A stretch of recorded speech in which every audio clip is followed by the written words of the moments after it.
सभी श्रोताओं का रामायण की कथा में हार्दिक स्वागत अभिनंदन। आज के इस वीडियो में आप सभी के सामने रामायण का प्रसंग जिसका राम सुग्रीव वार्तालाप। बढ़ते हैं कहानी की तरफ। राम ने सुग्रीव से कहा, हे सुग्रीव, मुझे बताओ कि वह भयंकर रूपधारी राक्षस मेरी प्राणेश्वरी सीता को लेकर किस दिशा में गया है। तुम शीघ्र पता लगाओ कि वह राक्षस कहाँ रहता है। वानर राज धोखे में डालकर और मेरा अपमान करके मेरी प्रियतमा को अपहरण करने वाला वह निशाचर मेरा घोर शत्रु है। मैं आज ही उसका वध करके सीता को मुक्त कराऊंगा। राम के शोक से पीड़ित वचन को सुनकर सुग्रीव ने उन्हें आश्वासन दिया, हे राम, मैं नीच कुल में उत्पन्न उस पापात्मा राक्षस की शक्ति और गुप्त स्थान से परिचित नहीं हूँ, किंतु मैं आपको विश्वास दिलाता हूँ कि मैं शीघ्र ही ऐसा यत्न करूँगा कि मिथिलेश कुमारी सीता आपको मिल जाए। अतः आप धैर्य धारण करें। इस प्रकार से व्याकुल होना व्यर्थ है।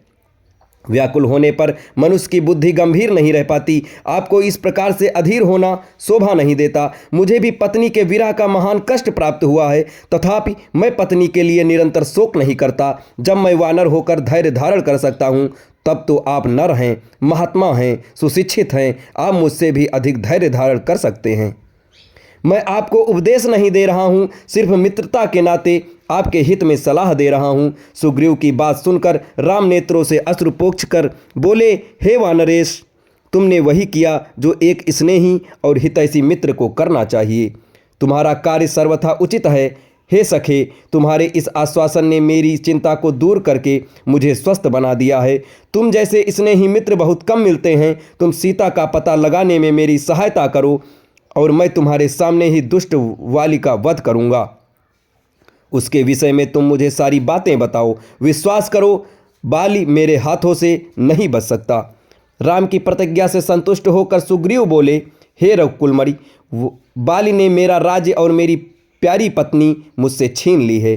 अब वह दिन रात मुझे मारने का उपाय सोचा करता है। उसके भय के कारण ही मैं इस पर्वत पर निवास करता हूँ। उससे ही भयभीत होकर मेरे सब साथी एक एक करके मेरा साथ छोड़ गए हैं।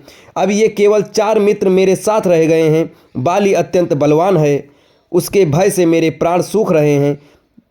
बस इतना बलवान है कि उसने दुन्दुभि नामक बलिष्ठ राक्षस को देखते देखते मार डाला। जब वह साल के वृक्ष को अपनी भुजाओं में भरकर झकझोरता है तो वह सारे पत्ते झड़ जाते हैं। उसके असाधारण बल को देखकर मुझे संशय होता है कि आप उसे मार पाएंगे।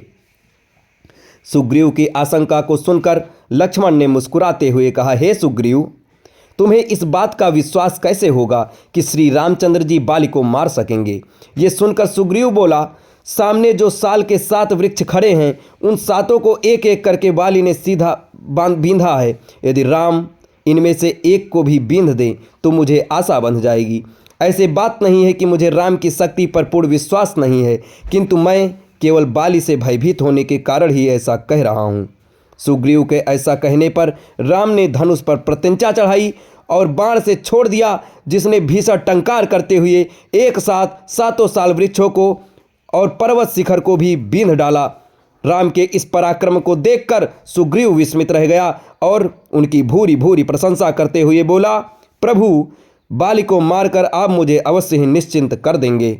अब इसके आगे की कथा, बाली का वध, आपको अगले वीडियो में बताया जाएगा। तब तक हमारे साथ बने रहें। धन्यवाद। जय श्री राम।